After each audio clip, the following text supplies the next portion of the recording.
আসসালামু আলাইকুম বন্ধুরা, আজকে তোমাদের সাথে শেয়ার করব তেলের পিঠা বা পোয়া পিঠা রেসিপি। আর এই ফুলকো ফুলকো পোয়া পিঠা বা তেলের পিঠা আমি কিন্তু আমার ছোট্ট মিনি কিচেনে তৈরি করেছি।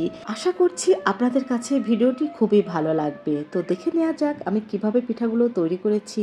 তো এজন্য এখানে কিন্তু আমি ময়দা নিয়ে নিচ্ছি আর দিয়ে দিচ্ছি পরিমাণ মতো চিনি।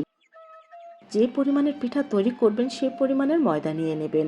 1 চিমটির মতো লবণ দিয়ে দিয়েছি।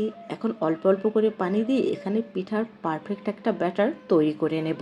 তো একটু সময় নিয়ে কিন্তু এই ব্যাটারটা তৈরি করে নেবেন, এতে কিন্তু পিঠাগুলো অনেক ফুলকো হবে। তো ব্যাটারটা তৈরি করে নেওয়ার পর আমি কিন্তু এটাকে 5 মিনিট রেস্টে রেখে দিয়েছিলাম। তো 5 মিনিট পরে আবারও কিন্তু আমি ব্যাটারটা ভালোভাবে মিশিয়ে নিচ্ছি। আর চুলায় কিন্তু আমি অলরেডি তেলটা গরম দিয়ে দিয়েছি, দেখতেই পাচ্ছেন। আমার ছোট্ট চুলায় তৈরি এই পোয়া পিঠা বা তেলের পিঠাগুলো এতটা ফুলকো হয়েছিল যে আমি নিজেই অবাক হয়ে গিয়েছি। আপনারাও দেখলে বুঝতে পারবেন যে কতটা পারফেক্টভাবে এই পোয়া পিঠাগুলো তৈরি হয়েছে। তো আমি অলরেডি কিন্তু তেলের মধ্যে একটা পিঠা দিয়ে দিয়েছি, দেখতেই পাচ্ছেন পিঠাটা কিন্তু অলরেডি ভেসে তেলের উপরে উঠে এসেছে। তো আমার একটা পিঠা কিন্তু ভেজে নেওয়া হয়ে গিয়েছে। এখন এই পিঠাটা আমি তুলে নিচ্ছি।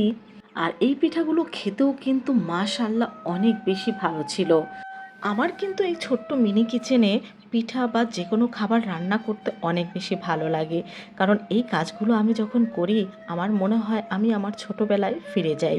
তো দেখতে পেলেন এই যে একটা পিঠা, এটাও কিন্তু অনেক বেশি ফুলকো হয়েছে। তো একটা পিঠা আমি আপনাদের কাছ থেকে দেখিয়ে দিচ্ছি, আপনারা নিজেরাও দেখলে অবাক হবেন যে কতটা ফুলকো হয়েছে এই পিঠাগুলো। দেখুন কতটা ফুলকোভাবে এই পিঠাগুলো তৈরি হয়েছে। তো এইভাবে করেই কিন্তু আমি একটা একটা করে প্রত্যেকটা পিঠাই ভেজে নিয়েছিলাম। তো বন্ধুরা, তোমরাও কিন্তু বাসায় তোমাদের ছোট্ট মিনি কিচেনে এরকমভাবেই পিঠাটা তৈরি করে নিতে পারো।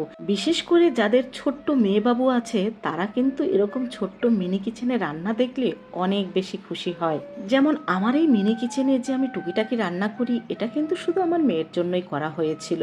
আর দেখো একটা পিঠা ভেঙে দেখিয়ে দিচ্ছি, ভিতরটা কতটা পারফেক্ট দেখলেই বুঝবে। আল্লাহ হাফেজ।